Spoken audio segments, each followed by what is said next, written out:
वंदे गुरुणाम चरणारविंदे संदर्शित स्वात्मसुखावबोधे जनस्य जांगुलिकाय माने संसार हालाहल मोह शांत अखंड मंडलाकारं व्याप्तं येन चराचरं तत्पदं दर्शितं येन तस्मै श्री गुरवे नमः। ओम श्रीराम। साई सच्चरित अध्याय 18वा कथा आहे त्याच्यामध्ये आलेली। सुरुवातीलाच त्या अध्यायात पहिली कथा आलेली आहे। कथा फार छान आहे, म्हणजे अगदी आपल्याला जवळची असलेली अशी कथा आहे। म्हणजे साठे म्हणून एक बाबांचे भक्त होते, मुंबईचे होते, ते मोठे व्यापारी होते आणि त्यांचं काही कालाने धंद्यामध्ये खूप नुकसान झालं, खूपच नुकसान झालं। म्हणजे ते इतकं नुकसान झालं की त्यांना जबर धक्का बसला, त्याचा मानसिक धक्का बसला। म्हणजे कर्जबाजारीपणा आला आणि धंद्यामध्ये कर्जबाजारीपणा होणं, धंदा एकदम बुडीत खाती निघणं, दिवाळखोरी निघणं, ही खूप अपमानास्पद गोष्ट पण असते काही वेळेस। त्यामुळे खूप यातना मानसिक त्यांना व्हायला लागल्या आणि त्या ह्याच्यामध्ये त्यांचे एक कोणीतरी नातेवाईक होते, ते स्वतः शिर्डीला यायचे बाबांकडे। तर त्यांनी त्यांना असं सांगितलं की तुम्ही एकदा शिर्डीला बाबांकडे या, म्हणजे ज्या मनाच्या अवस्थेतनं ते जात होते त्यातनं थोडीशी तुम्हाला उभारी मिळेल आणि पुन्हा नव्याने उभं राहण्यासाठी शक्ती मिळेल मानसिक। तर ते आले खरोखर शिर्डीला। म्हणजे त्यांनी त्यांच्या नातेवाईकांचं ऐकलं, त्यांना असं वाटलं आपण जाऊन येऊ, एवढं सांगतायत आपल्याला। तर ते शिर्डीला आले बाबांकडे, बाबांचं दर्शन त्यांचं झालं आणि ज्या अवस्थेत त्यांनी बाबांना बघितलं, बाबांची मूर्ती अतिशय प्रसन्न शांत ध्यानमग्न अवस्था, त्या स्थितीत बाबांना त्यांनी बघितलं आणि त्यांना बघता क्षणी त्यांच्या अंतःकरणाला एक शीतलता प्राप्त झाली। खूप उद्विग्न झालेले होते पण त्यांना एकदम शीतलता प्राप्त झाली।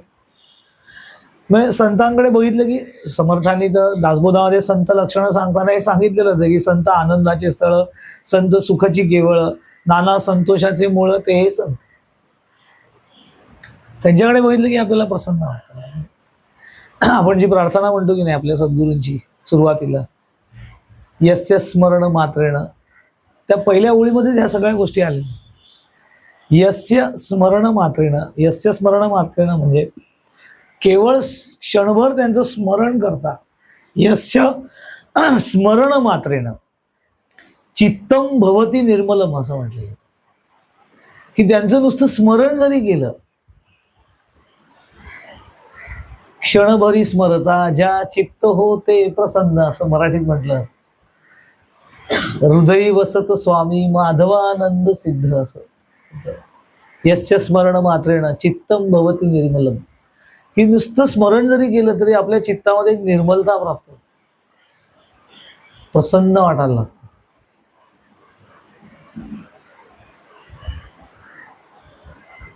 हे संत संगतीचे जे अनेक फायदे असतात त्याच्यातला हा एक फायदा असतो की आपल्या अंतःकरणातली मरगळ एकदम पटकन निघून जाते संत सद्गुरूंच्या सान्निध्यामध्ये आल्यानंतर। तसं त्या साठ्यांच्या बाबतीमध्ये झालं की बाबांना त्यांनी बघितलं, म्हणजे ते खूप उद्विग्न होते आणि त्या उद्विग्न अवस्थेतनं त्यांच्यावरती जो ताण मनाचा होता ते एकदम बाबांना बघितल्यावरती त्यांची ती प्रसन्न मुद्रा, तेव्हा बाबा वास्तविक काही त्यांच्याशी बोलले नाही, त्यांनी नुसतं दर्शन घेतलं बाबांचं द्वारकामाईमध्ये, पण त्यांची ती प्रसन्न मुद्रा, शांत बसलेले बाबा, त्यांचा शांत चेहरा, ते बघून त्यांचं अंतःकरण निवल्यासारखं झालं। आपलं अंतःकरण जे सगळं तापलेलं असतं वेगवेगळ्या गोष्टींनी, ते संतांच्या सहवासात गेलं की काय होतं, तर निवतं, नुसतं शांत होत ते निवत जातं, टप्प्याटप्प्याने ते एकदम प्रसन्न व्हायचं। पण असं होतं सद्गुरूंच्या बाबतीमध्ये, ही तर एक वैशिष्ट्यपूर्ण गोष्ट। म्हणजे असं स्वामी प्रत्येक वेळेला आपल्याशी काही बोलतील वगैरे असं काही आम्हाला सुद्धा कधी प्रत्येक वेळेला त्यांच्याशी बोलता यायचं अशातला भाग नाही, कारण की कार्यक्रमाला गर्दी खूप असायची, त्यांचं शेड्यूल टाईट असायचं काही वेळेला आणि खूप लोक, आपण कुठेतरी मागे बसलेलो असो वगैरे, तर असं स्वामी आपल्याशीच त्या दिवशी बोलतील वगैरे असं नाही। परंतु त्यांना नुसतं बघितलं तरी बरं वाटायचं, बघायला मिळालं म्हणजे ते त्यांना बघणं ह्याच्यामध्ये एक वेगळा आनंद असायचा। त्यांच्याशी बोलणं, त्यांच्याकडनं मार्गदर्शन प्राप्त करणं हा एक वेगळा आस्पेक्ट आहे, पण त्यांना पाहणं हा एक वेगळा आनंदाचा भाग असतो. सद्गुरूंना पाहणं एक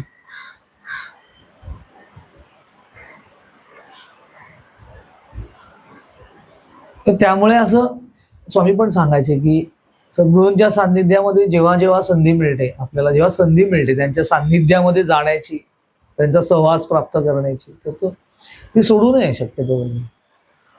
आता त्याच्या अगेन्स्ट इतर कुठल्या प्रायोरिटी माझ्या असतील तर ज्याचा त्याचा प्रश्न आहे. म्हणजे आता मनोगत व्यक्त करताना जसं ती कविता सादर करायच्या आधी सांगितलेलं की अनेक गोष्टी असतात ज्याच्यामुळे ते घडत नाही, की माणूस कर्मरत असतो. हे ढोंग आहे. माझं जर का माझ्या सद्गुरूंवरती प्रेम असेल तर त्यांनी दिलेल्या साधनेवरती माझं आपसूक प्रेम असतं, ती माझी प्रायोरिटीवरती आहे.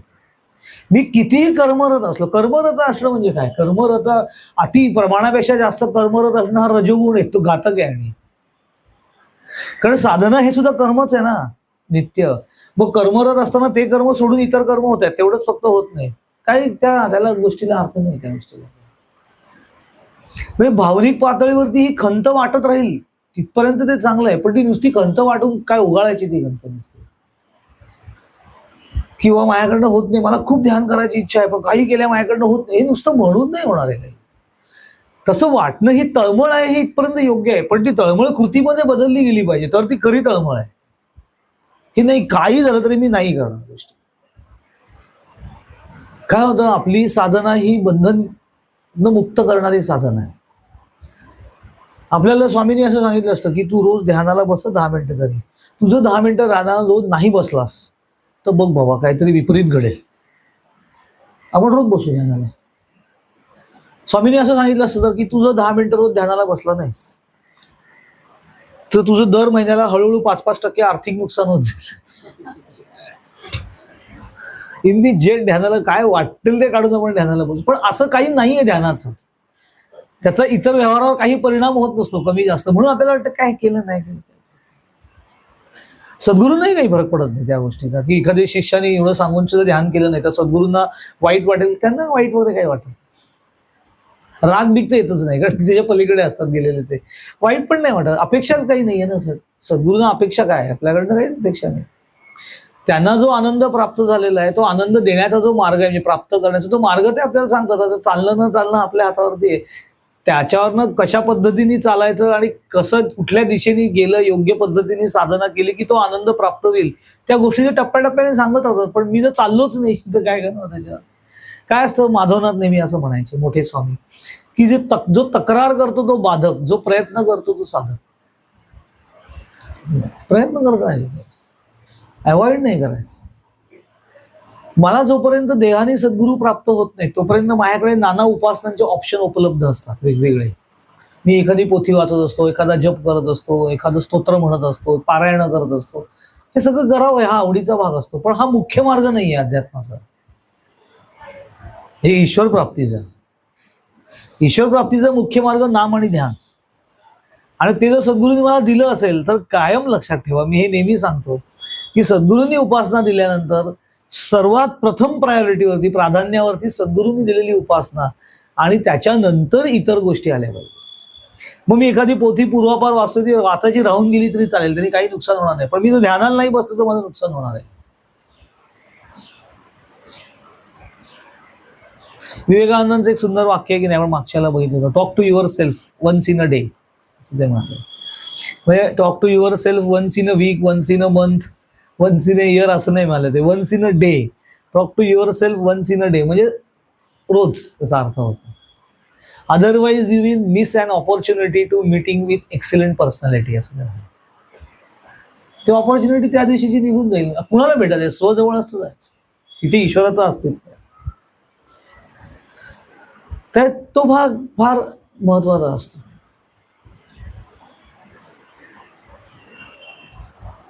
म्हणजे सद्गुरूंकडे, म्हणजे मला अजूनही आठवत आहे, मोठ्या स्वामींकडे गेल्यानंतर असं ते असं विचारायचंय भेटल्यानंतर, कसा आहेस असं विचारायचं. तर कसा आहेस असं विचारल्यानंतर आपण जनरली काय करणार, ठीक आहे, बरं आहे, आपण इथपर्यंतच आपली मजल असते. आनंदी आहे असं कोणी सांगत नाही. तर नेहमी असं म्हणायचं. तर ते पटकन म्हणायचं की जो ध्यान करेल त्याला आनंद प्राप्त होईल. म्हणून तसं विचारायचे साधकांना स्पष्ट, किती वेळ ध्यान करतोस असं स्पष्ट मोठे स्वामी विचारायचे. मग आपली परीक्षा असते उत्तर देताना. आता काय सांगायचं. सद्गुरू कसं माणसाला फटणीवर आणतात. मी तुम्हाला सांगतो, तयांचे बिसाट शब्द सुखे म्हणता येती वेद असं ज्ञानेश्वर महाराज म्हणाले. किंवा समर्थ असं म्हणतात, जया अंतरी भगवंत अचळ राहिला निवांत, तो स्वभावे जे बोलत ब्रह्मनिरूपण. तो सहजगत्या जे बोलतो ते ब्रह्मवाक्यासारखं असतं. माधवनाथांची एक गोष्ट सांगतो तुम्हाला, म्हणजे ते काय सद्गुरू कसं आपल्याकडनं काढून घेतात आणि कसं वदवतात. ते त्यांना काय आपल्याला खजील करायचं नसतं, पण त्यांना मार्गावरती आणायचं असतं. एक छोटा मुलगा होता, त्याची आई एकदा स्वामींकडे गेली. मोठ्या स्वामींची गोष्ट आहे, माधवनाथांकडे. त्याच्याकडे गेली आणि मला स्वामी, मला ना एक अडचण आहे, मला ते तुमच्याशी बोलायचे, मी तुम्हाला त्यावर उपाय सांगा मला त्याच्यावरती. सद्गुरूंना लोक काय काय अडचणी सांगतात, मजा मजा असते एकदम. तर काय अडचण सांगावी त्या बहिणी. ती म्हणली की अहो माझा मुलगा आहे ना, लहान होता तिचा मुलगा, आता 3री 4थीत किंवा 2री 3रीत असेल. तर तो म्हणे अहो ना, शाळेमध्ये रोज डबा नेतो ना, तर तो फक्त बटाट्याचीच भाजी खात होतो. सद्गुरूंकडे तक्रार, तू कुठली भाजीच खात नाही, त्याला कुठली भाजी आवडतच नाही, तो फक्त बटाट्याचीच भाजी खातो.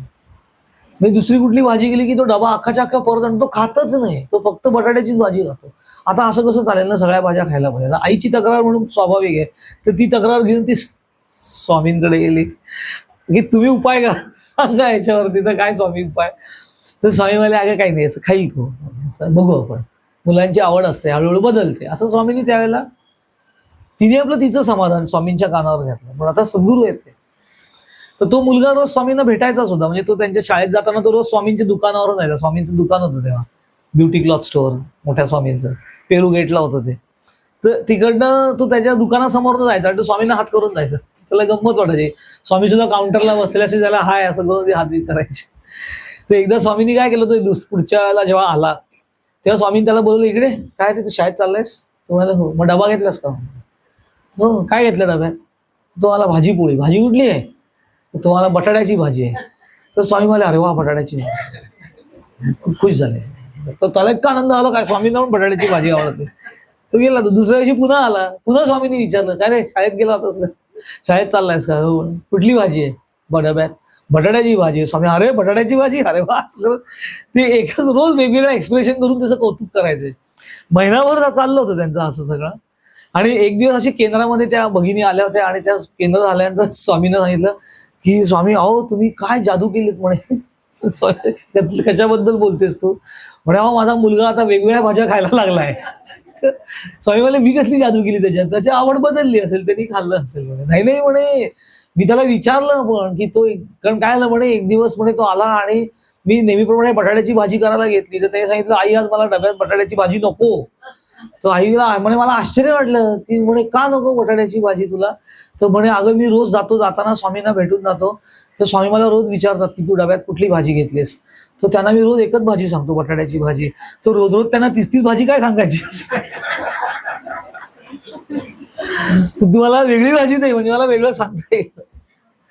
त्यांनी ती वेगळी भाजी केली, तेव्हापासून तर वेगवेगळ्या भाज्या खायला लागल्या. आता स्वामींना जेव्हा हे सांगितलं तेव्हा स्वामी हसले, ते म्हणाले की अगं नाही, असं काही मी काही विशेष केलेलं नाहीये, ते त्याची आवड. आता हे संत सहजतेने आपल्यामधले दोष बाजूला करतात, हे त्याचं उदाहरण.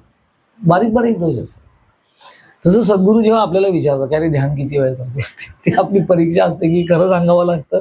आणि एखादा म्हणेल की मला नाही सांगता येतं, नाही हो स्वामी कमी होतं, त्यांना सगळं कळलेलं असतं त्यावेळेला. कौन कितने पाणी में है असं तिथे असं त्यांना कळलेलं असतं. पण सांगायचं कसं आहे की अशी आपल्याला ती वेळच येऊ देऊ नये ना, असं आपण कशाला साधना नित्य कर. तसं त्या साठ्यांचा प्रसंग जो आहे पुढे आलेला फार सुंदर आहे प्रसंग. की ते बाबांकडे गेले, बाबांना भेटले वगैरे, आणि साठी शिर्डीतच राहिले. त्यांना इतकं ते प्रसन्न वाटलं की एक तर शिर्डीचं महात्म्य असं आहे की शिर्डी वही जाते है जिन्हें बाबा बुलाते हैं, असं इरादे बनते हैं बिगड़ते हैं, शिर्डी वही जाते हैं जिन्हें बाबा बुलाते हैं, असं त्यांच्या. आणि तिथे गेला की पाय निघत नाही, ही गोष्ट अगदी खरी. सद्गुरूंच्या स्थानी गेलं की पाय निघत नाही, आपलं पटकन जावं असं आपल्याला वाटतं, तिथेच राहावं असं.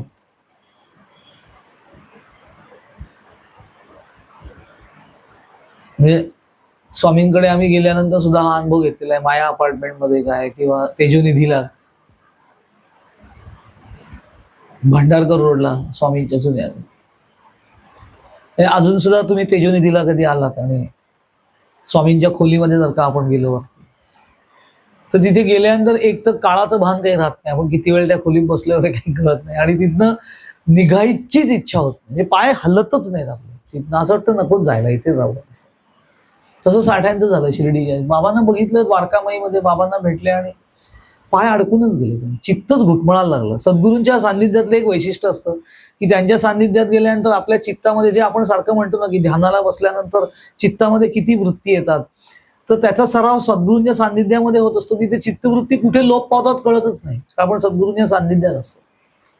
इतर कुठल्या गोष्टींचं आपल्याला भानच उरत नाही. असं वाटतं की ते तसंच राहावं. तसं त्यांचं साठ्यांचं झालं. ते शिर्डीतच राहिले, गेले ते शिर्डीत राहिले साठे. आणि ते गुरुचरित्राचं पारायण करणारे होते. तर त्यांनी तिथे राहून आता नुसतं कसं राहायचं, शिर्डीत आपण उपासना महत्वाची, तर ते त्यांनी त्यांची जी नित्य उपासना होती की गुरुचरित्राचं पारायण, तर त्यांनी ते सप्ताह पारायण केलं गुरुचरित्राचं. आणि त्या सप्ताह ज्या दिवशी पूर्ण झाला शिर्डीत त्यांचा, त्या दिवशी रात्री त्यांना स्वप्न पडलं. दृष्टांत म्हणतात त्याला. त्या दृष्टांतात त्यांना असं दिसलं की बाबा स्वतः हातामध्ये गुरुचरित्राची पोथी घेऊन त्या गुरुचरित्राच्या पोथीतल्या अध्यायांवरती निरूपण करतायत आणि साठे त्यांच्या समोर बसून स्वतः ते निरूपण ऐकतायत, असं त्यांना स्वप्न पडलं. आणि ते जागे झाले आणि ते एकदम भावविभोर झाले, कारण की ते सप्ताह नुकताच संपला, शिर्डीमध्ये वाचून झाला. आणि नंतर त्यांना असं दिसलं की आपण जी पोथी वाचतोय तीच पोथी आपल्याला सद्गुरू उपदेश करतायत त्या पोथीमधल्या निरूपणातनं, आणि ते सुद्धा समोर बसून आपल्याला उपदेश करा, असं त्यांना ते दृष्टांतात दिसलं. आणि त्यांना एकदम भरून आलं, ते एकदम भावावस्थेसारखं झालं त्यांना. आणि काकासाहेब दीक्षित म्हणून तिथले जे होते, त्या काकासाहेब दीक्षितांना त्यांनी सांगितलं भेट घेऊन की अहो असं असं मला स्वप्न पडलं, तर त्याचा काय अर्थ असेल, म्हणजे मी काय त्याचा अर्थ काय काढू. बाबांच्या हातात गुरुचरित्राची पोथी दिसली मला, ते स्वतः वाचतायत. तर ते म्हणाले की नाही, मला याचा अर्थ सांगता येणार नाही, आपण बाबांनाच विचारूया. म्हणून ते काकासाहेब दीक्षित द्वारकामाईमध्ये गेले आणि त्यांनी सगळा प्रसंग सांगितला की साठे खूप सज्जन सात्विक येते, असे आले की तुम्हाला नमस्कार कराल. त्यांचा असं सप्ताह पूर्ण झालाय आणि त्यांना असं दृष्टांत झालाय. तर बाबा त्यांना ते कळत नाही की ह्या स्वप्नाचा अर्थ काय. तर बाबांनी त्यांना दीक्षितांकरवी निरोप दिला साठ्यांना की त्या साठ्यांना सांग की गुरुचरित, आता लक्षात घ्या बाबांनी काय सांगितलं. थोडक्यात पण खूप मोलाची गोष्ट सांगितली. ते म्हणाले त्या साठ्यांना सांग, गुरुचरित्र जो वाचतो तो भक्त सच्शील आणि सत्वनिष्ठ होतो. हे शब्द फार महत्वाचे, सच्शील आणि सत्वनिष्ठ होतो. मी गुरुचरित्राची पोथी वाचल्यानंतर तुझ्या ह्या अडचणी दूर होतील, हे होईल, तू ते काही बाबांनी सांगितलं नाही. सत्वनिष्ठ, सच्शील होतं. त्याचं मुख्य उद्दिष्ट काय आहे गुरुचरित्राच्या पोथीचं? गुरुचरित्राची पोथी ही अध्यात्माची थिअरी आहे, परंतु मी नुसती थिअरी वाचून काय होणार, म्हणून बाबांनी सांगितलं तो सत्वनिष्ठ, सच्शील होतो. अंतःकरण पवित्र होऊन जातं ती पोथी वाचल्यानंतर. एक वैराग्य भाव आपसूक त्या पोथी वाचल्यानंतर जागृत होतो, पण त्याचा उपयोग साधनेत करून घेता आला पाहिजे, नाही तर नुसती थिअरी. एक मुलगा होता, त्याला पोहायला शिकायचं होतं आणि त्यांनी पोहायचं कसं, ते स्ट्रोक कसे मारायचे पाण्यामध्ये वगैरे, त्याचं पुस्तकच आणलं त्यांनी वाचायला आणि तो रोज त्याचं नित्य पठण करायचं त्याचं. आणि एक दिवस त्याच्या वडिलांच्या लक्षात आलं की आपला मुलगा ते पोथी वाचतोय, पोहायचं कसं त्याचं पुस्तक वाचतोय, तर असं नुसतं पुस्तक वाचून कसं होणार. म्हणून त्यांनी त्यांना एक कोच नेमला पोहणं शिकवणारा. ते श्रीमंत होते, त्यांचं स्वतःचं स्विमिंग टँक होतं. ते कोच नेमला एक त्याला. तर ते कोच नेमल्यानंतर तो कोच आला, त्यांनी सगळं स्विमिंग कॉस्ट्युम वगैरे पण आणले त्याच्यावर, आणि तो कोच उतरला पाण्यामध्ये. आणि त्यांनी या मुलाला सांगितलं की आता उतर पाण्यामध्ये. तुम्हाला मी नाही उतरणार पाण्यामध्ये. तर तो मला, अरे तू एवढं पुस्तक वगैरे सगळं वाचतोस, पोहायचं कसं वगैरे, तू आता प्रत्यक्ष पाण्यात उतर, मी तुला शिकवतो. म्हणजे कसं एक्झॅक्टली ते नाही म्हणे, मी पुस्तक वाचतो आणि मी पुस्तक वाचताना हे ठरवलेलं आहे, मी रोज नित्य त्याचं पठण करीन आणि ज्या दिवशी मला पक्क पोहता येईल त्या दिवशी मी पाण्यात उतरीन. तसं आपलं पोथी वाचताना होतं. बाबांना ते मला सांगायचं होतं की त्यांना एक असं सांग की गुरुचरित्राचं पारायण करणारा जो साधक असतो तो अतिशय सच्शील आणि सत्वनिष्ठ होतो. त्यांना माझा निरोप दे, अजून एक पारायण करा म्हणावं, त्यांचं कल्याण होईल असं बाबांनी सांगितलं. त्यांचं कल्याण होईल असं बाबा साधना मार्गाला लावलं बाबांनी त्यांना. मी नुसतं वाचू नकोस, त्याच्यात साधना आहे तर तेवढी साधना पण कर जे आहे ते. सगळ्यात प्रसंग पुढे गमतीचा घडला. आता हा प्रसंग झाल्यानंतर साई सच्चरित्राचे जे लेखक आहेत स्वतः अण्णासाहेब म्हणजे गोरा दाभोलकर, ज्यांना स्वामी बाबा हिमाडे असं म्हणायचे, गोविंद दाभोलकर त्यांचं नाव, ते गोविंद रघुनाथ दाभोलकर, गोर दाभोलकर असं त्यांचं. ते त्यांच्या असं मनामध्ये आलं की मी गेली 40 वर्ष गुरुचरित्राची पोथी वाचतोय. आता बघा कसं आहे ते बाबांच्या सान्निध्यात आहे. साठे हे पहिल्यांदा बाबांकडे आलेले आहेत. 7 दिवसाचं त्यांचं पारायण झालं आणि 7व्या दिवशी बाबांनी त्यांना स्वप्नात दृष्टांत दिला, उपदेश केला आणि पुन्हा निरोप दिला की अजून एक गुरुचरित्राचं पारायण कर, मी सांगतो म्हणून तुझं कल्याण होईल, असं म्हणजे तुझ्यावरती कृपा आहे माझी, असं त्याचा अर्थ. आणि ह्यांच्या मनात असं आलं की गेली 40 वर्ष मी गुरुचरित्र वाचतो आहे आणि गेल्या 7 वर्षापासून मी ते शिर्डीमध्ये आहे, बाबांच्या मी त्यांच्या सान्निध्यात आहे. 7 वर्ष, हे 7 दिवस, हे 7 वर्ष. पण साठ्यांना जे 7 दिवसात प्राप्त झाले ते मला का प्राप्त होत नाही असं त्यांच्या मनात. माझ्यावरती का कृपा नाही झाली, त्यांच्या बाबतीत झालं हे त्यांच्या मनात. तर त्यांच्या मनात ते बाबांना काही विचारणार, तेवढ्याच बाबांनी दाभोळकरांकडे बघितलं आणि ते म्हणाले, हेमाड्या तू श्यामाकडे जा. श्यामाकडे म्हणजे माधवराव देशपांडे, त्यांना श्यामा म्हणायचे बाबा. म्हणजे श्यामाकडे जा, त्याच्याकडे जाऊन माझ्यासाठी 15 रुपयांची दक्षिणा मागून आण. बाबांच्या काळामध्ये 15 रुपये इंटू की आपण आता इज इक्वल टू आताची आपण कल्पनाच करू शकणार नाही असे. 15 रुपये मागून आण सांगितलं, 15 रुपयाची दक्षिणा घेऊन ये आणि त्याच्याकडे थोड्या वेळ बस. बाबांनी त्यांना उद्देश असा केला की श्यामाकडे जा, त्याला सांग बाबांना 15 रुपयाची दक्षिणा हवी आहे, ती माझ्यासाठी मागून आण, पण गेल्याच वर्षी लगेच परत येऊ नकोस, त्याच्यापाशी थोड्या वेळ बस, त्याच्याशी थोड्याशा गप्पा गोष्टी कर आणि मगच ये. बाबांची आज्ञा शिरोधार्य. दाभोळकर लगेच गेले. त्यांच्या असं मनात आलं की काय, मी माझ्या मनात प्रश्न आलाय, खरं बाबांनी मला विचारायचं आहे बाबांना की असं का झालं. तर बाबांनी मला पिटाळूनच लावले, श्यामाकडे जा आणि असं असं करून ये, तिथे थोड्या वेळ बस, गप्पा मार त्यांच्याशी, मग परत ये. गेले माधवराव देशपांडेंकडे. तर त्यावेळेला माधवराव देशपांडे नेमकी त्यांची नित्याची पूजा करत होते. तर त्यांनी निरोप दिला की तुम्ही थोड्या वेळ थांबा, मी पूजा वगैरे करतो. पूजा वगैरे झाली की मग आपण नैवेद्य आरती करू, आरती झाल्यानंतर आपण प्रसाद घेऊ, प्रसाद घेतल्यानंतर मग आपण बोलूया. असं करून ते आज पूजेमध्ये दंग झाले माधवराव देशपांडे. ते बाहेर ओसरीवर बसले होते. तर त्या ओसरीवर बसल्याने त्यांना तिथे आता नुसतं काय बसायचं आपण, म्हणून त्यांनी तिथे एकनाथी भागवतीची एक पोथी होती त्यांच्याकडे ठेवलेली. ती एकनाथी भागवताची पोथी त्यांनी हातात घेतली आणि रॅन्डमली त्यांनी असं एक उघडली पोथी की आपण थोड्या वेळ ती वाचूया, नुसतं बसायचं तर माधवराव येईपर्यंत एकनाथी पोथी वाचूया. म्हणून त्यांनी ती उघडली आणि उघडली तर त्यांना एकदा आश्चर्य धक्का बसला की द्वारकामाईमध्ये असताना किंवा शिर्डीमध्ये ते असताना नित्य ते पोथी तीच वाचायची. त्यांचं नित्य पठणातली पोथी कुठली तर एकनाथी भागवत होती दाभोळकरांच्या. साठ्यांचा प्रसंग ऐकल्यानंतर त्यांच्या मनामध्ये जी उलघाल झाली सगळी, आणि ती उलघालीच्या पायी ते बाबांकडे गेले की बाबांना हा प्रश्न विचारू म्हणून ते गेले. त्यांच्या लक्षात आलं की ते जायच्या आधी मी ज्या पोथीपर्यंत अध्यायापर्यंत येऊन थांबलो होतो बरोबर तेच पान त्यांच्या समोर उघडलं गेलं आणि तिथनं त्यांचं पुढे वाचन झालं. तेव्हा त्यांच्या मनामध्ये असं आलं की बाबा मला हे सांगतायत, पहिला संदेश की कुठलीही स्पर्धात्मक वृत्ती मनामध्ये न आणता नित्य साधना करत राहणं हे शिष्याचं पहिलं कर्तव्य आहे.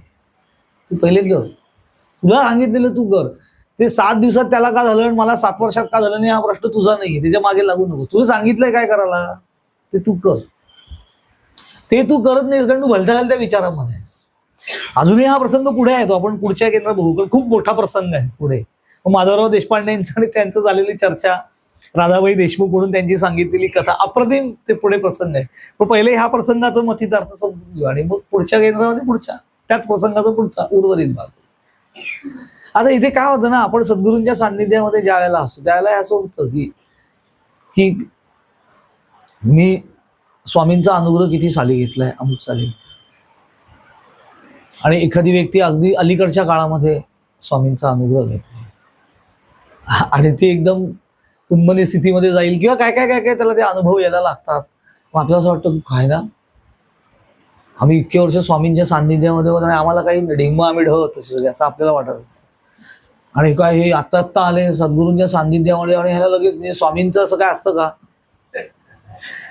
पर्सनॅलिटी याच्यावर थोडी असं नाही आहे लक्षात घ्या. हा जन्मजन्मांतरीचा प्रवास असतो.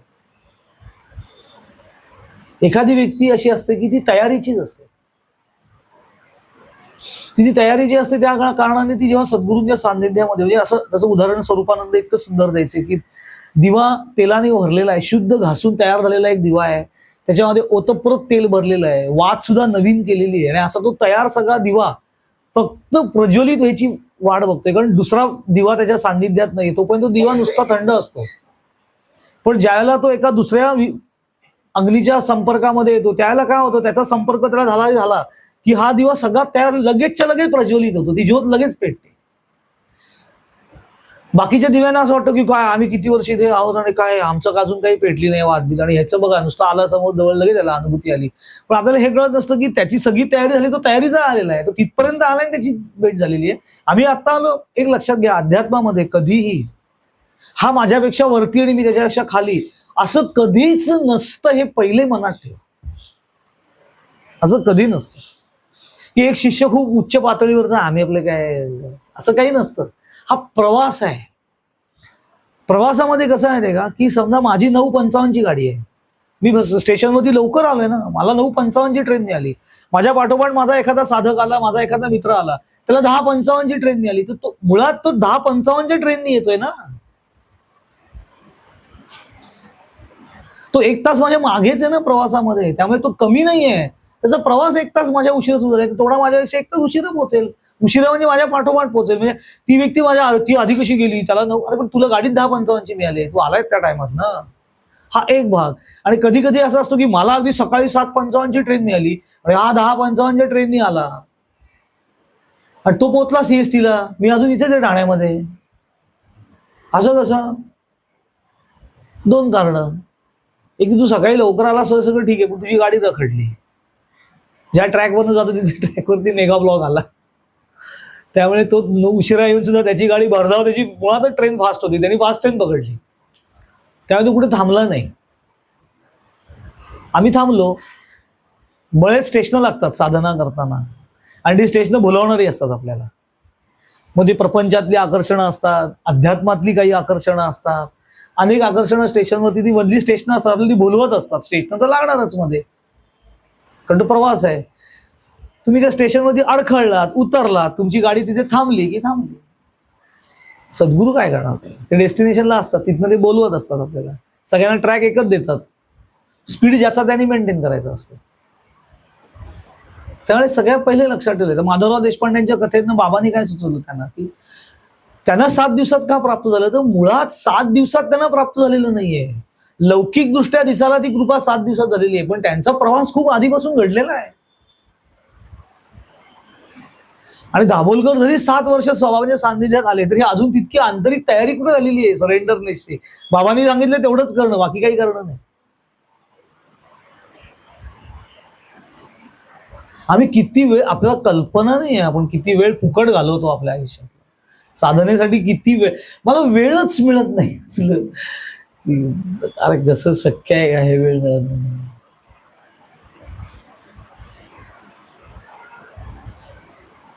आपण काढतच नाही वेळ. मला बाकी सगळं करायला वेळ मिळतो की नाही, फिरायला वेळ मिळतो की नाही मला. तीर्थयात्रा,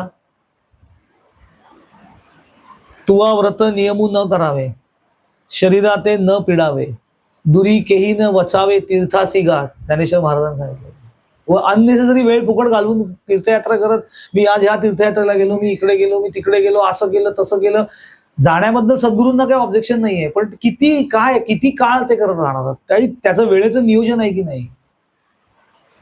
आणि नंतर मग तक्रार नाही करायची की मला साधनेला वेळ मिळत नाही. तू वेळ फुकट घालवलेला आहे, तुझा वेळ राखून ठेव ध्यानाचा आणि तो राखून मग तू प्रयत्न कर कुठे जाण्याचा. कुठल्याही परिस्थितीत एक लक्षात ठेवलं पाहिजे की काही झालं तरी देखील माझी ध्यानाची वेळ चुकता कामा नये. मी कुठेही जगात फिरू दे.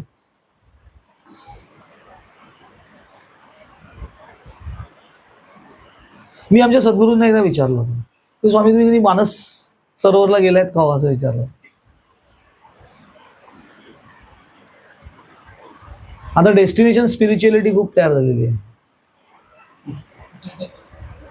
ते डेस्टिनेशन वेडिंग वर कसं असतं तसं डेस्टिनेशन स्पिरिच्युअल. स्वामी मला का असं का विचारतो म्हणजे असं क्युरियोसिटी तुम्हाला विचारतो तुम्ही असं कधी कैलास मानस सरोवरला वगैरे गेलाय का? देवाले नाही असं कधी म्हणजे जायचं नाही वगैरे असं काही नाही पण काही योग नाही. आणि मला पण फारसं तिथे जावं म्हणजे असं एवढ्या उठून लांब मानस सरोवरापर्यंत तिथे जायचं वगैरे सगळं त्याची फार आवश्यकता नाही मला वाटली असं पटकन. मला आश्चर्य वाटलं. तर ते मला तुला ते माहितीये का कुठनं सुरुवात करतात? जिथनं मानस सरोवराची यात्रा सुरू होते हरिद्वारपासून. हरिद्वार लक्षात ठेवा. हरीकडे जाण्याचं द्वार जिथे आहे ते हरिद्वार. हिमालयाकडे जाण्याचं मानस सरोवर. आणि त्या द्वाराला तिथे म्हणतात हरी की पौडी. जिथनं ती यात्रा सुरू होते मानस सरोवर ज्याला हरी की पौडी सोडते तिथनं आपण सुरू करतो प्रवास मानस सरोवर. आता वेगवेगळे रूट्स आहेत पण पूर्वी तो. तर स्वामी म्हणाले की ती हरीची पौडी तिथे जायचं तिथनं प्रवास सुरू करायचा मग मानस सरोवराचा प्रांत लागेल आणि मानस सरोवराच्या इथे स्थिरावून समोर कैलासाचं दर्शन. कैलासावर जाता येत नाही मानस सरोवरावर कैलासाचं दर्शन घेत आहेत. तर ते म्हणाले मग एवढ्या लांब जाण्याची काय गरज आहे सगळं आपल्या जवळ असतं आहे. मग त्यांनी असं सांगितलं की आपलं हरिद्वार कुठलं की जिथनं तो प्रवास सुरू होतो तर हे हरिद्वार आहे असं ते म्हणाले. हे हरिद्वार हे द्वारच आहे ना भ्रूमध्य म्हणजे हे हरीचं द्वार आहे. इकडनं आत एकदा प्रवेश केला की कालांतराने हा मानस सरोवराचा म्हणजे चिदाकाशाचा प्रांत लागतो. आणि एकदा इथे वृत्ती स्थिर झाल्या की इकडनं ह्या कैलासाचं दर्शन होतं ब्रह्मरंध्र. आता इतकं जवळ असताना इतक्या लांब कशाला जायचं ते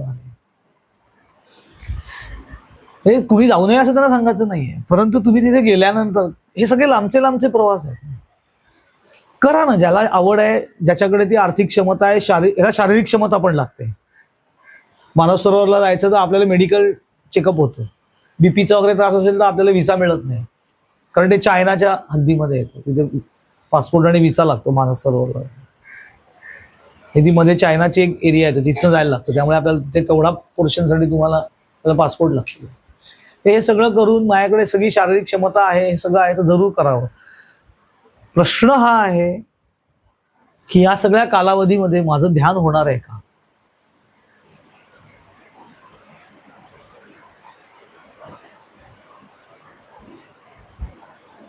मी अशा अनेक यात्रा लोक मला विचारतात इकडे येणार का तिकडे येणार का. माझा पहिला प्रश्न असतो की त्या यात्रेमध्ये उपासनेची सोय काय आहे.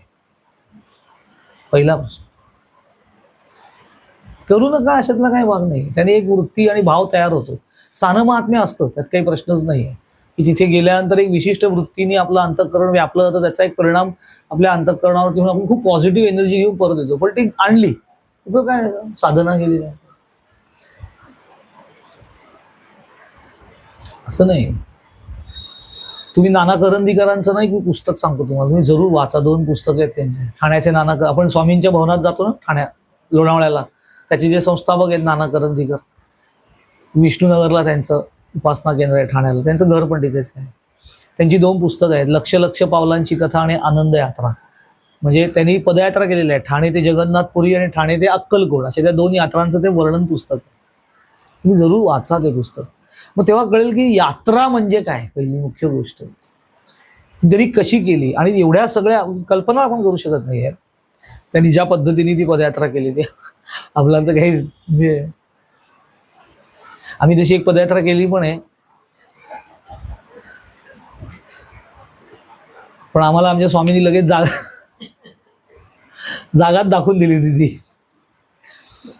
आणि ते त्याचं त्याच्यात अनुभवाला येतं की इतका त्यांनी तो प्रवास त्यांना पदयात्रा करण्याच्या मागे त्यांच्या सद्गुरूंची एक विशिष्ट प्रेरणा होती. अक्कलकोट स्वामींनी त्यांना सांगितलं होतं की तू ही पदयात्रा कर म्हणून तरी ती केली पदयात्रा. पण त्यांनी ज्या पद्धतीने ती केली आणि त्या 1-1.25 महिना त्यांना ठाणे ते जगन्नाथपुरी चालत जायचं म्हणजे ते काय असं 10 दिवसाचं अंतर नाही ते महिनोन महिने चालत गेलेले ते. परंतु त्या काळात त्यांची उपासना एक क्षणही सुटलेली नाहीये, हे शिकण्यासारखं आहे.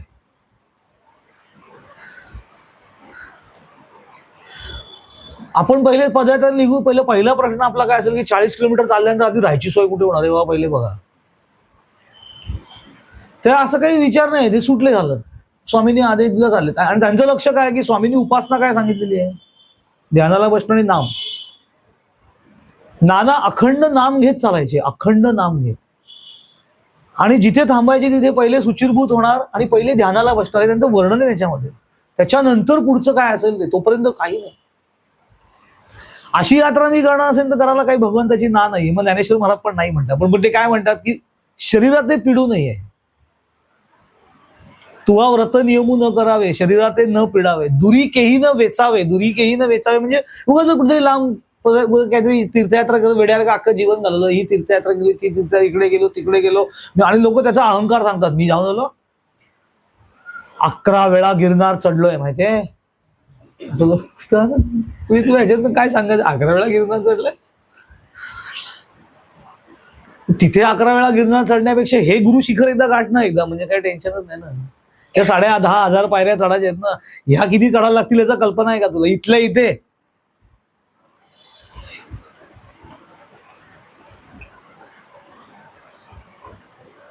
कलावती आईने इतकं सुंदर सांगितलं. तर कलावती आई असं म्हणायच्या की म्हणजे माणसं किती लांब लांब प्रवास करतात देवाला शोधायला, वेगवेगळ्या ठिकाणी जात बसतात. त्या कृष्ण म्हणायच्या, कृष्ण भक्त होत्या ना, म्हणजे किती कृष्णाला शोधतात वेगवेगळ्या ठिकाणी, वृंदावनला जा, इकडे जा तिकडे जा, हे कर ते कर, अमुक तमुक कर. पण वास्तविक कृष्ण इतका जवळ आहे तो प्रवासच करत नाही. बरं, तो कृष्णानेच सांगितलेला आहे ऍड्रेस. जसं चिन्मयानंद स्वामी म्हणायचे की तो कृष्णानेच सांगितलंय की नाही ऍड्रेस, की अरे बाबा तू नको इकडे तिकडे जास्त शोधूस, तुला मलाच भेटायचं आहे ना, तर मग मी तुझ्यात अगदी जवळ आहे. ईश्वरस्य सर्व भूतानाम हृदयेषु अर्जुन तिष्ठती. माझ्या अंतःकरणामध्ये तो आहे. आता चित्त म्हणजे आज्ञाचक्रापासून ते हृदय अंतःकरणापर्यंतचा प्रवास किती शॉर्ट आहे, इतका आहे. पण हा प्रवास मी करतच नाही, बाकी सगळे दुनियेचे प्रवास करत असतो. अरे एकदा हा प्रवास पूर्ण कर ना, तर खरी भेट होईल तुझी. अशा अनेक आस्पेक्ट्स असतात आणि त्याप्रमाणे आपल्याला सद्गुरू उपदेश करत असतात. तर असं स्पर्धात्मक भूमिका नाही. आपण काय करतो ना, एखाद्या साधकाच्या बाबतीत जसं दाभोळकरांचं झालं, त्यांना काय प्राप्त झालं ह्याच्यावरती माझा डोळा असतो, पण ते कशामुळे प्राप्त झालं हे मी लक्षात घेत नाही. जे नाही बघायचं ते आम्ही बघतो, जे बघायचं ते बघत नाही. मोठे स्वामी अजिबात चहा प्यायचे नाहीत, माधव ना. ते बाहेरच काहीच, ते चहा तर नाहीच प्यायचे, ते बाहेरचं पण काही खायचं नाही. आणि आपले स्वामी होते माधवानंद, त्यांना चहा खूप आवडायचा प्यायला, खूप चहा आवडायचा प्यायला. 1996 सालची गोष्ट आहे, मी तो मे महिन्यामध्ये 96 म्हणजे अगदी स्वामींनी देह ठेवायच्या 2 महिने आधीची गोष्ट. 30 जुलै 1996 मोठ्या स्वामींनी देह ठेव, गुरुपौर्णिमेच्या दिवशी, त्याच्या अगदी 2 महिने आधी. तेव्हा मला आठवतंय, आम्ही दर रविवारी तेव्हा ना माया अपार्टमेंटला सत्संगाचा कार्यक्रम असायचा, प्रश्नोत्तरांचा. एकदा आम्ही गेलो होतो, मी विवेक वगैरे, विवेकचे बाबा पण होते बरोबर, मला आठवतं 96ला. तर तेव्हा प्रश्नोत्तर चालू होती आणि मला अजूनही आठवत आहे, तेव्हा स्वामी बऱ्याच तरुण मंडळींना किंवा लोकांना सांगायचे की शक्य असेल तर चहा नका पिऊ, असं स्वामी सांगायचे. ते नाही प्यायचे म्हणून त्याला सांगायचा अधिकार होता. आम्ही असं गोवाला काही सांगायच्या भानगडीत येतो. स्वामी सांगायचे की ते अजिबात खरंच चहा वगैरे प्यायचे नाही, तर ते सांगायचे की चहा पिऊ नको. तर एका साधिकेने डायरेक्ट प्रश्न स्वामींना केला की स्वामी तुम्ही आम्हाला सांगता चहा पिऊ नका, चहा पिऊ नका. तेव्हा हो नाहीच पिऊ चहा, मी पितो का बघ म्हणे, नाही प्यायचा चहा, दूध प्यायचं असं. पण म्हणे तुम्ही नगरकरांना कधी सांगायचे आपल्या स्वामींना तू किती चहा पितात, तुम्ही त्यांना नाही सांगत, त्यांना कशी काय परवानगी दिली चहा पिण्याची. डायरेक्ट प्रश्न. काय लोकांचं लक्ष की नगरकर चहा. पण सद्गुरू भक्ताभिमानी असतात, ते पटकन माले नाही नगरकर चहा पितो हे बरोबर आहे, पण नगरकर 3.5 तास ध्यानाला बसतो, तू तसं ध्यानाला बसायला सुरुवात कर, तुला पण चहा प्यायला परवानगी असते. काय होतं, आपली दृष्टी चुकते. आपण त्या एखाद्या शिष्यावरती सद्गुरूंचं खूप प्रेम आहे का, प्रेम सगळ्यांवर सारखं असतं. तुझी ग्रहण शक्ती कमी आहे म्हणून तुला ते कळत नाही, कारण तुझी ती प्रायोरिटी नाही आहे ते ग्रहण करण्याची.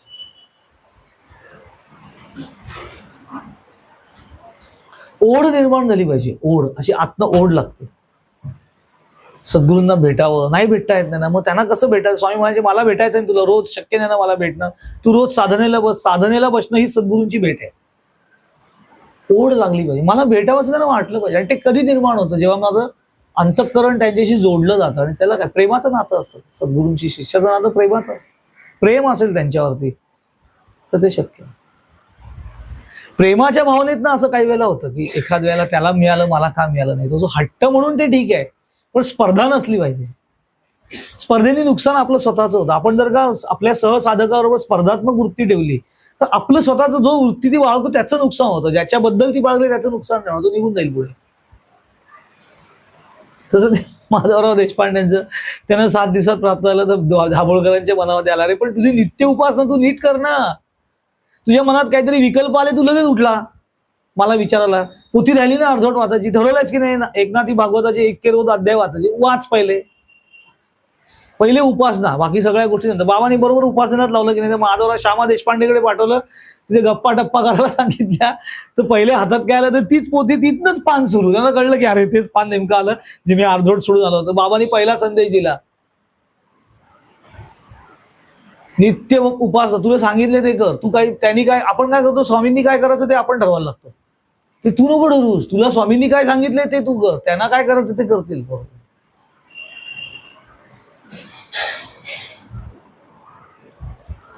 एकदा मला आठवतंय, स्वामी एकदा बसले होते आणि नमस्कार एक भगिनी आल्या चांगल्या होत्या आणि त्या स्वामींकडे आल्या. आणि स्वामींनी काय होतं, सद्गुरूंना काही गोष्टी असतात सद्गुरूंच्या आपल्या आकलनाच्या पलीकडे असतात आणि त्याच्या बंधनात पडू पण नाही.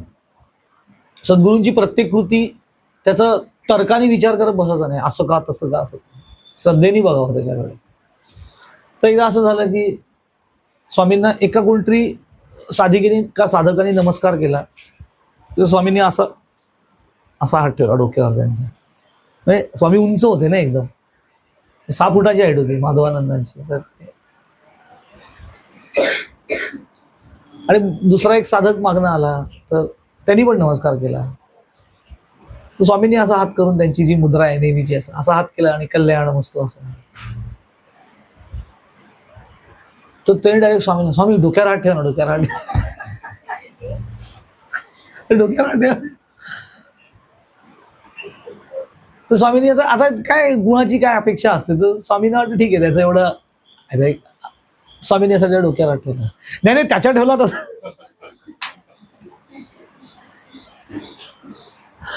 अशी काही स्पर्धा लोक करतात, असं काही नसतं. लक्षात ठेवा, त्या वेळची ती कृती असते.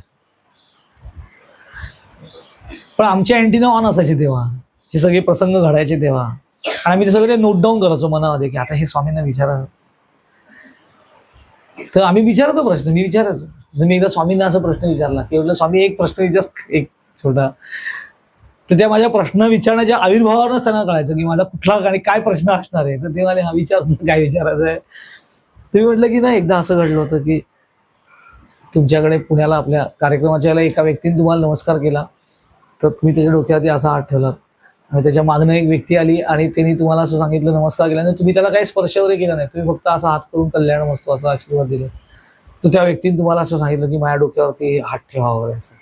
तर तुम्ही ठेवलात, पण मग तो पुन्हा मला असं नाही त्या माणसाच्या ठेवला तसं ठेवा असं. तर म्हटलं की मला तसं नाही म्हणायचं की तसं का, तर मला असं विचारायचं आहे की असं मी पण ऑब्झर्व केलंय की तुम्ही काही लोकांच्या डोक्यावर हात ठेवता, काही लोकांच्या पाठीला फक्त स्पर्श करता, काही लोकांच्या कपाळाला हात लावता, काही लोकांना तुम्ही स्पर्शच करत नाही, नुसतं लांब. तर असं तुम्ही का ठरवता? असं नाही विचार, असं तुम्ही कसं काय ठरवता, तुम्हाला असं काय कळतं? देहाले तू काही प्रश्न विचारतो, हा काय प्रश्न असतो, असं काही मी ठरवत नाही. पण म्हटलं असं ऑब्झर्व केलंय ना मी, म्हणजे दिसतं असं कित्येक वेळेला असं येतं. म्हटलं आमच्या पण मनात, म्हटलं माझ्या पण असं मनात येतं ना की अरे होय आपल्याला स्वामी डोक्याला असं वाटतं. तर असं काय त्याच्यामध्ये काय लॉजिक असतं का असं, म्हणजे काही असं शास्त्र वगैरे आहे का? ते सायंटिस्ट होते, उत्तर स्वामी द्यायची तशी उत्तर कोणी देऊ शकलं नाही. तेव्हा आले, अरे काय असतं माहितीये का की म्हणे डॉक्टरांकडे जेव्हा पेशंट जातो ना तेव्हा त्याला समजा इंजेक्शन द्यायचं असेल, सलाईन लावायची असेल, तर त्या सलाईनची जी सिरिंज असते त्या सिरिंजचे नंबर ठरलेले असतात. म्हणजे कुठली सिरीज किती जाड, किती पातळ, लहान मुलाला कुठली सिरीज द्यायची, बेबी सिरीज वेगळी असते, अमुक तमुक असते. तर त्या व्यक्तीला उद्या असं वाटलं की मला बेबी सिरीज का लावली, त्याला सगळं एवढं लावलंय ऑक्सिजन बिक्सिजन, मला का नाही लावलं ऑक्सिजन. तर ते त्याच्या प्रकृतीनुसार डॉक्टर ठरवतात.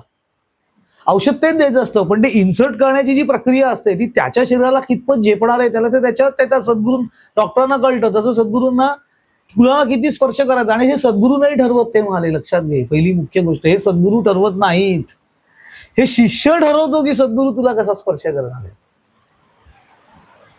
तुझी जशी रिक्वायरमेंट तसा सप्लाय, असं ते म्हणायचे. त्यामुळे असं नाहीये की ते मी ठरवणार की नाही हा जरा स्पेशल आहे, ह्याच्या डोक्यात हा जरा कमी, असं काही सद्गुरू ठरवत नाही. त्यांना सगळे सारखे असतात, त्यांना काय प्रश्न आपला असतो, त्यांचा नाहीये. आणि म्हणजे ह्याच्यावरती कुठल्याही साधनेची प्रगती अवलंबून नाही आहे. त्यावेळेला एखाद्याच्या डोक्यावर स्वामींनी हात ठेवला आणि एखाद्याच्या पाठीवर हात ठेवला, तर डोक्यावर हात ठेवला तो एकदम टॉप क्वालिटीचा आणि पाठीवर हात ठेवला तो लो क्वालिटीचा. तर यार काय आपण पाठीवरतीच हात ठेवला स्वामींनी, असं काही त्याच्याशी संबंध नसतो काही त्या गोष्टीचा. साधना त्यांनी दिलेली आहे ती करत राहणं. आता यांच्या मनात आलं ना की मी इतके वर्ष गुरुचरित्राची पोथी वाचतोय, मला बाबांनी काही दृष्टांत देऊन काही सांगितलं, काही दाखवलं नाही. 7 वर्ष 40 वर्ष वाचतोय मी गुरुचरित्राची पोथी, हे 7 दिवसात त्यांना लगेच दृष्टांत. मी 40 वर्ष वाचून काय उपयोग झाला त्याचा, किती वर्ष झाली काय झालं त्याच्याशी काही महत्व नाहीये. तू कसं वाचलंस, तुझं तन मन धन त्याच्यात किती डेडिकेशन तुझं आहे, तू किती कनेक्ट झाला त्याच्याशी, त्याच्यावर सगळं अवलंबून आहे. तुला पण ते प्राप्त होईल.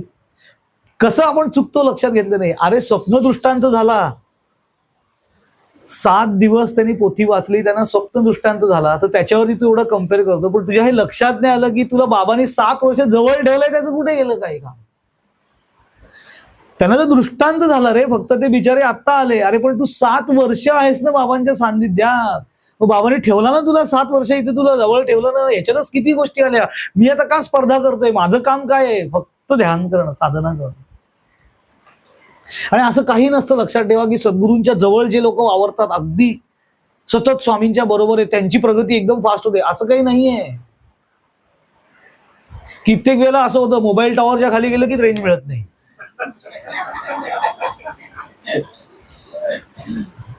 त्यामुळे कित्येक साधक असे असतात, आधी रोज स्वामींच्या बरोबर असतात, पण काही त्याच्यात तसेच असतात वर्षानुवर्ष.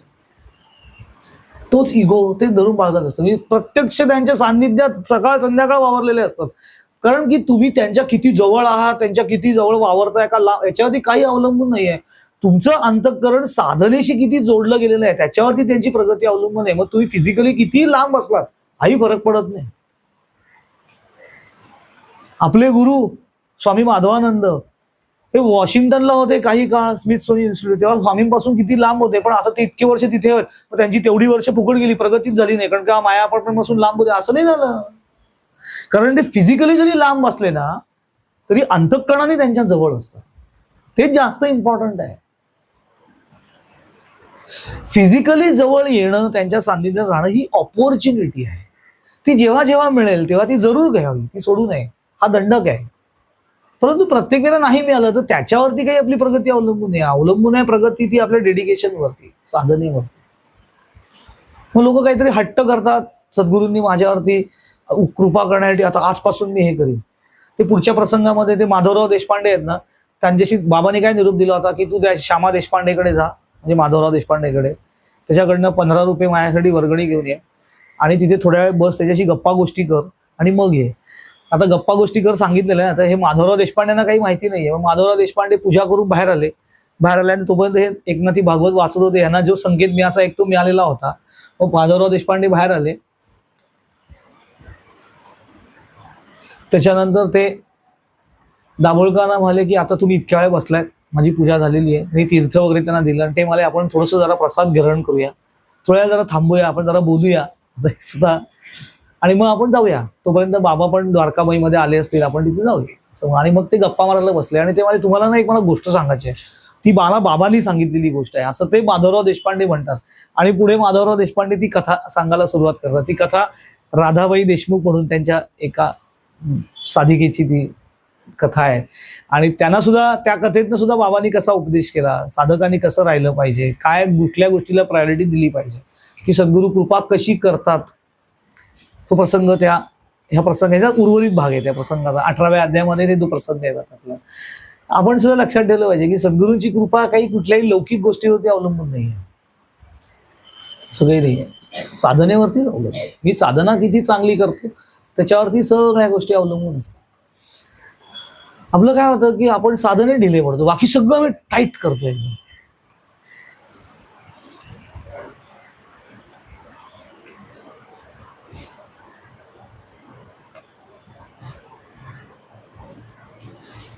सद्गुरु वचन प्रतिपाळणे हेची मुख्य सच्चिच्छाचे लक्षण. सद्गुरु वचन म्हणजे सद्गुरु वचनभंग होता विलक्षण सहजची घडे असं म्हटलं. ते विलक्षण सहजची घडे म्हणजे काहीतरी विपरीत होतं वगैरे असं काही घाबरायचं नाही. साधना नीट नाही केली स्वामींनी सांगितली तर विलक्षण घडे म्हणजे काय, काहीतरी चुकीचं घडू शकतं, नीट साधना होत नाही, जे प्राप्त व्हायचं ते होत अशा अर्थी. मग सद्गुरूंचं वचन काय, प्रतिपालने. काय सांगितलं, रोज ध्यानाला बस, वेळ काढ, ध्यानासाठी वेळ काढ. स्वामी माधवनाथांचं एक वाक्य सांगतो, तेव्हा जो वेळ पाळेल त्याला वेळ मिळेल. आता वेळ पाळेल म्हणजे काय की असं वाटतं वेळ पाळेल त्याला वेळ मिळेल. वेळ पाळेल म्हणजे काय, मी ठरवलंय सकाळी 8 वाजता ध्यानाला बसायचं आणि आज मला सकाळी काही थोडी घाई झाली किंवा रात्री यायला उशीर झाला, मग सकाळी निघायची घाई झाली, आज 8 वाजता ध्यान जमलं नाही, आता वेळ पाळली नाही मी. वेळ पाळेल म्हणजे फक्त दिलेली वेळ पाळेल असा त्याचा अर्थ नाहीये. वेळ पाळेल याचा अर्थ दिवसा माझी मी ती वेळ पाळली पाहिजे रोज ध्यानाची. काही केल्याशिवाय मी रोजचं ध्यान झाल्याशिवाय मी झोपणार नाही, बस विषय संपला. आपण कसं ठरवतो की मी गुरुचरित्राची पोथी वाचतोय, मी हे वाचतोय ते वाचतोय, तो एक अध्याय झाल्याशिवाय मी जेवणार नाही. कारण आपल्या मनात भीती आहे. उपासना भीतीपोटी नका करू, प्रीतीपोटी करा. प्रेम असलं पाहिजे त्याच्यावर, भीतीपोटी काय करा. आणि ह्याचा दुसरा एक पहिले बघू की असं समजा मी नाही केलं तर सद्गुरूंना वाईट वाटेल का. सद्गुरूंना वाईट नाही वाटणार, हा त्याला तळमळ लागून राहील की अरे अरे एवढी ह्या साधकाला मी इतकी साधना दिली आणि तो नाही करू शकत किंवा करत नाहीये शक्य असून सुद्धा, एवढी तळमळ त्यांना असते. पण असं काय ते आता हा ध्यान करत नाही, त्याला आशीर्वाद नको द्यायला, काय उपयोग आहे आशीर्वाद देऊन ध्यान करत, असं काय त्यांच्याकडे नसतं. काय असं काही सद्गुरूंकडे नसतं.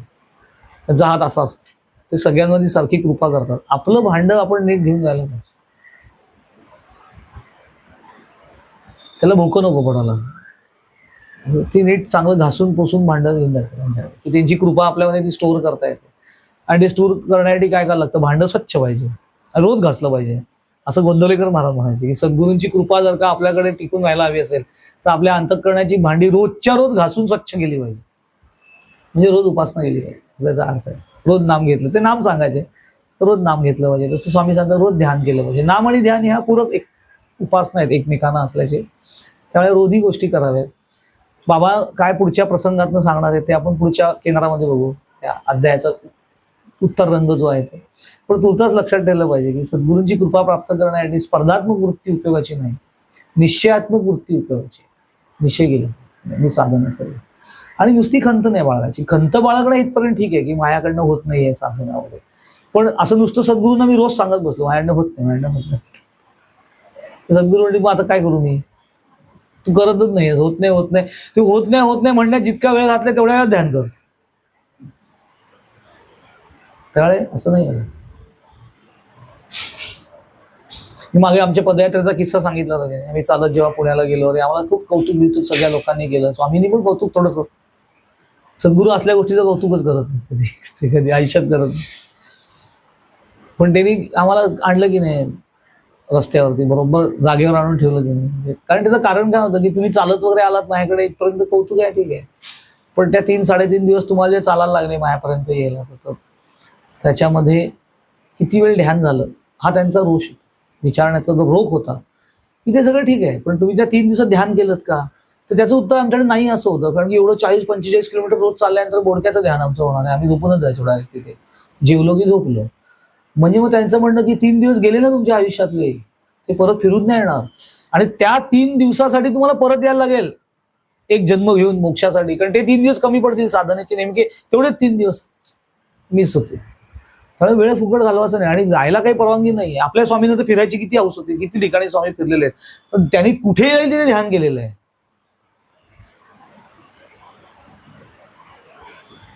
आम्ही नातेवाईकांबरोबर गेलोय समजा कुठे फिरायला, तर आता सगळे नातेवाईक तिथे कुठे आपण ध्यानाला बसायचं. बाकी उद्योग करायला नातेवाईकांवर बसतो की नाही आपण, ध्यान करायला काय हरकत आहे. आपण आपल्या वेळेत ध्यानाला बसायचं. त्याने विचारलं ना काय करायचं ना, तुम्ही पण बसा ध्यानाला. सगळे 2 परिणाम होतील त्याचे. पुढच्या वेळेला ते आपल्याला बोलवणार नाही एकत्र, याला नको घ्यायला, ध्यानाला बस. रिसॉर्टवर जाऊन पण ध्यानाला बसेल काय खरं. एक भाग.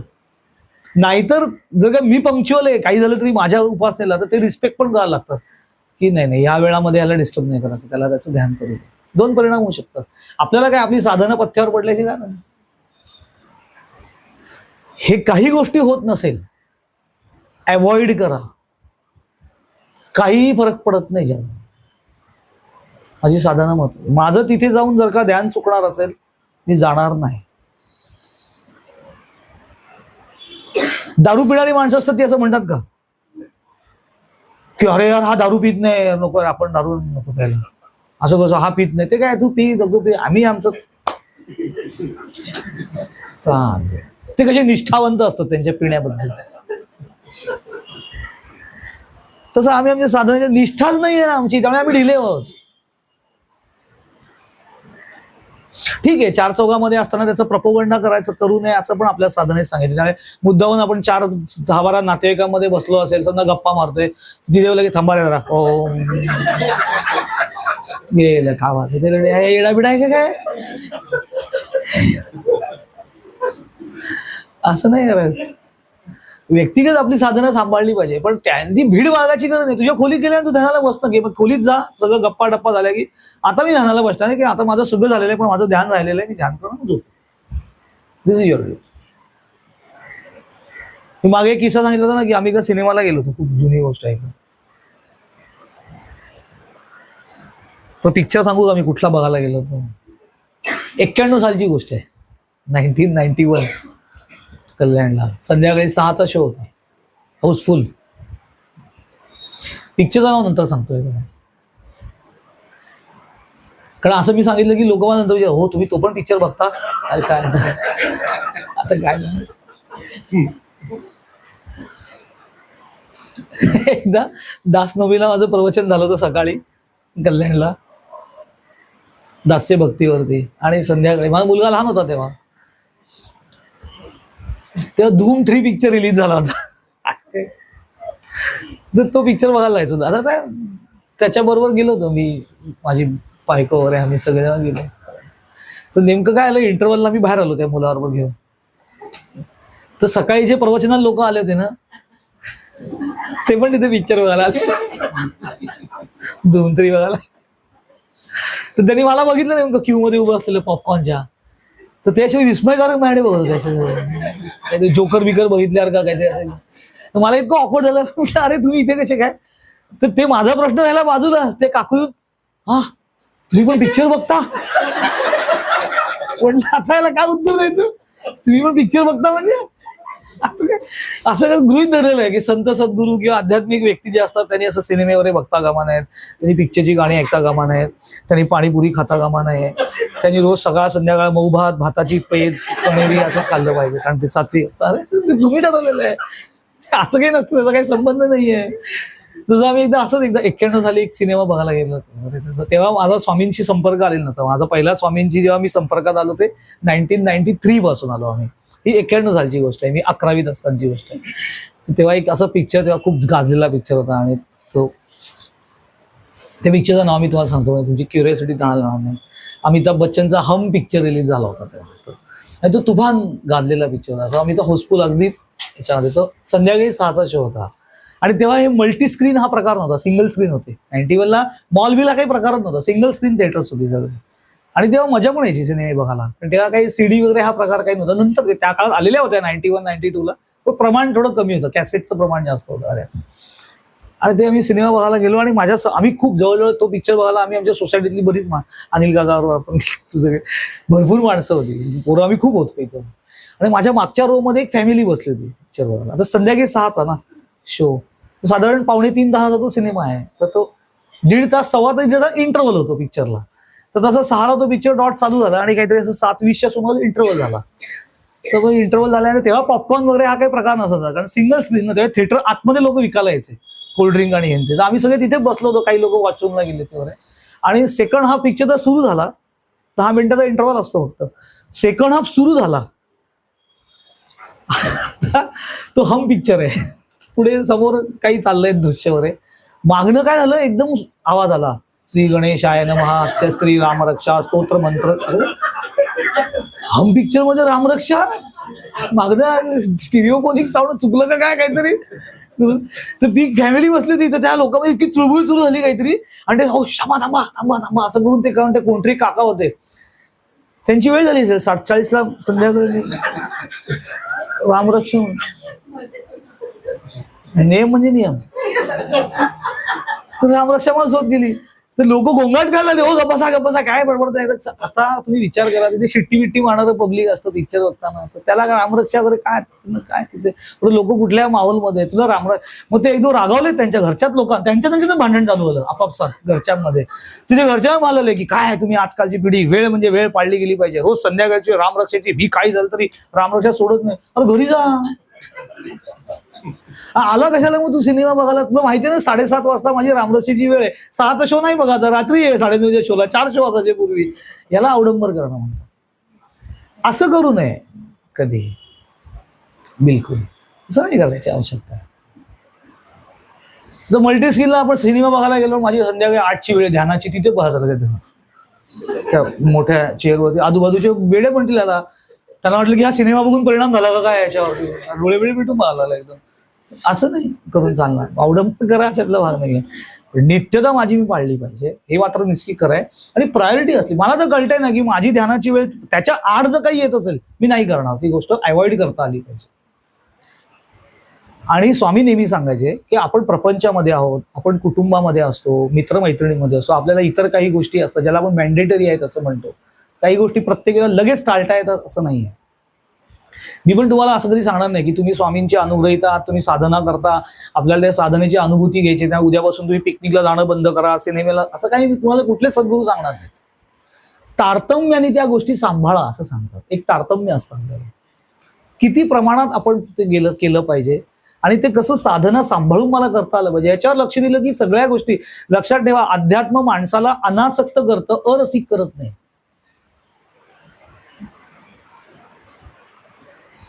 मी असं एखादा मनुष्य असेल की मला ना, मी आता आध्यात्मिक आहे, मग आता काय, माझा आंबट चेहरा करून बसायचं नाही, धीर गंभीर चेहरा असायचा, हसायचंच नाही अजिबात. का आध्यात्मिक आहे तो, विनोदावरती हसता का म्हणे असं कोणी सांगितलं?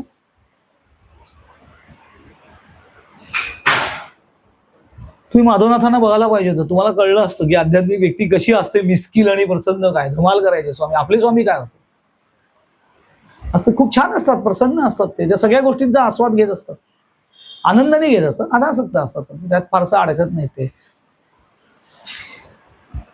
तिरसट बिरसट नसतात की अशी अरसिक नसतात की काय सगळ्याला नावं ठेवणं वगैरे, असं काहीही नाही. मी तुम्हाला एकच प्रसंग सांगतो शेवटचा.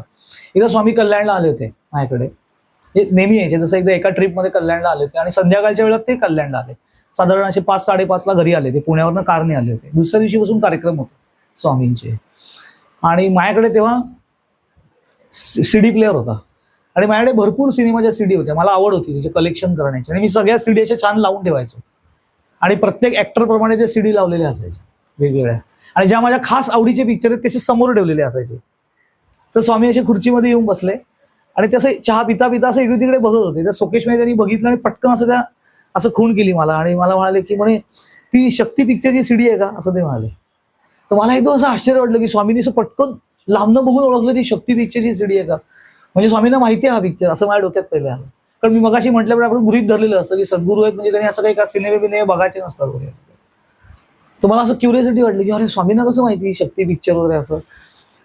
तर मी म्हटलं की स्वामी तुम्हाला माहितीच पिक्चर तो म्हणाले हो मग मी माझ्या कॉलेजमध्ये असताना तो बघितलेला आहे थिएटरला असं ते म्हणाले.